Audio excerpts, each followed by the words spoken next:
गोंदिया जिल्ह्याच्या अर्जुनी मोरगाव पंचायत समितीची सन 2025-26 ची वार्षिक आमसभा अर्जुनी मोरगाव विधानसभा क्षेत्राचे आमदार इंजिनियर राजकुमार बडोले यांच्या अध्यक्षतेखाली दिनांक 8 ऑगस्ट रोजी शुक्रवारला प्रसन्ना लॉन येथे उत्साहात व शिस्तबद्ध पद्धतीने संपन्न झाली। आमसभेत मागील वर्षातील आमसभेचे कार्यवृत्त वाचून कायम करून सन 2025-26 या वर्षाचा पंचायत समितीतील विविध विभागांच्या विकास कामांचा आढावा घेण्यात आला। तसेच विविध योजनांच्या अंमलबजावणीचा अहवाल मांडण्यात आला।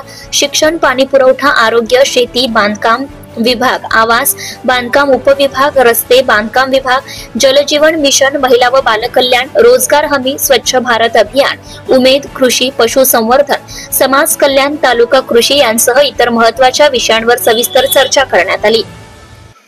तर सभेला तालुक्यातील आलेल्या नागरिकांनी आपल्या गावागावातील अपूर्ण विकास कामे, रस्त्यांची दुरावस्था, पिण्याच्या पाण्याची समस्या, शाळांतील सुविधा, आरोग्य सवलती कमतरता, घरकुलाचे बांधकाम करण्यासाठी मोफत 5 ब्रास वाळू उपलब्ध करणे आणि बैलबंडीने वाळूची वाहतूक करणे याबाबत मुद्दे मांडले होते।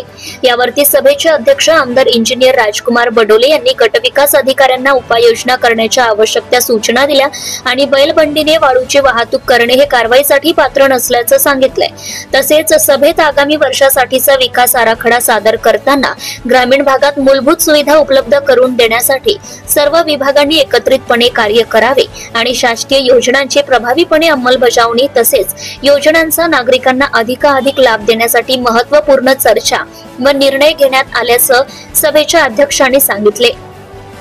यावेळी सभेला जिल्हा परिषद अध्यक्ष लायकराम भेंडारकर, पंचायत समिती सभापती आम्रपाली डोंगरवार, उपसभापती संदीप कापगते, गटविकास अधिकारी पल्लवी वाढेकर, जिल्हा परिषद सदस्य श्रीकांत घाटबांधे, यशवंत गणवीर, रचना गहाणे, कविता कापगते, जयश्री देशमुख, सर्व पंचायत समिती सदस्य, विभाग प्रमुख तसेच ग्रामपंचायत सरपंच, अधिकारी, पंचायत समितीचे विविध विभागातील अधिकारी आणि कर्मचारी तसेच तालुक्यातील नागरिक मोठ्या संख्येने उपस्थित होते।